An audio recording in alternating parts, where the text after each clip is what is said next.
Bank of America के मुताबिक gold अगले कुछ महीनों में 1,90,000 तक का हो जाएगा। और पिछले कुछ दिनों से मुझे जो सवाल मिल रहे हैं वो सिर्फ गोल्ड लेना चाहिए या नहीं तक सीमित नहीं है। लोग पूछ रहे हैं फिजिकल गोल्ड लें तो स्टोर कैसे करें सेफली, और अगर डिजिटल गोल्ड लें तो क्या वो उतना डिपेंडेबल है जितना दिखता है। सॉवरेन गोल्ड बॉन्ड्स का एक्सपीरियंस काफी इन्वेस्टर्स के लिए आइडियल नहीं रहा। लिक्विडिटी टाइम पर नहीं मिली, एग्जिट क्लियर नहीं था और इश्यूज भी रिपोर्ट हुए। सबसे पहले एक पॉइंट जो लोग मिस कर देते हैं, बैंक लॉकर्स सेफ होते हैं पर वो फुल इंश्योरेंस कवर नहीं देते। लॉकर्स के रेंट के हिसाब से लाइबिलिटी होती है और बैंक की मैक्सिमम कॉम्पनसेशन लिमिट कभी कभी 5 लाख तक की होती है, even if your gold is worth ₹50 lakh.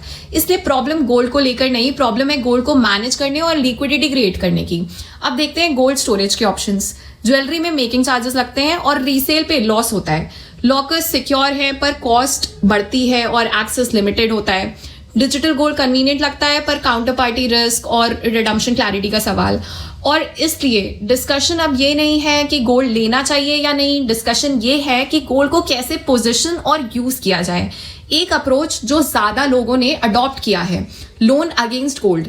इसमें आप अपने गोल्ड को प्लेज करते हैं और लोन लेते हैं उसके अगेंस्ट आरबीआई के नॉर्म्स के हिसाब से। बैंक्स और एनबीएफसीज जनरली 75% तक लोन टू वैल्यू ऑफर करते हैं। मतलब अगर आपके पास 1 लाख का गोल्ड है तो आप 75,000 तक लोन ले सकते हैं। इंटरेस्ट रेट गोल्ड लोन्स पर यूजुअली 8 से 25% पर एनम के बीच होता है, लेंडर, टेन्योर और स्कीम के हिसाब से।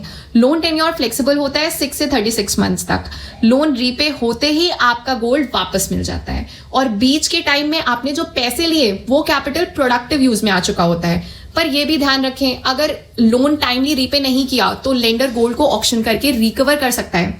फीजिबिलिटी चेक देखते हैं। फॉर एग्जाम्पल, अगर आपके पास 20 ग्राम 22 कैरेट गोल्ड है और गोल्ड रेट अप्रोक्सीमेटली 5,000 पर ग्राम है, टोटल वैल्यू 1 लाख रुपए, 75% एलटीवी के हिसाब से 75,000 लोन मिल गया। इंटरेस्ट रेट 12% और टेन्योर 12 मंथ्स के हिसाब से आपको रफली 9 से 10,000 तक का इंटरेस्ट कॉस्ट हुआ। Net you still remain gold और कैपिटल काम पे लग गया।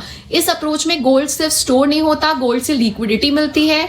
इसलिए गोल्ड इन्वेस्टमेंट का फ्यूचर सिर्फ लॉकर या ऐप तक लिमिटेड नहीं है, वो स्ट्रैटेजी और फाइनेंशियल बिहेवियर से जुड़ा है। अगर आप चाहें मैं आपको 3 बेस्ट सोर्सेज जहां gold loan competitive interest rates पर मिलते हैं और कैलकुलेट कैसे करें ये भी बता सकती हूँ। Comment gold.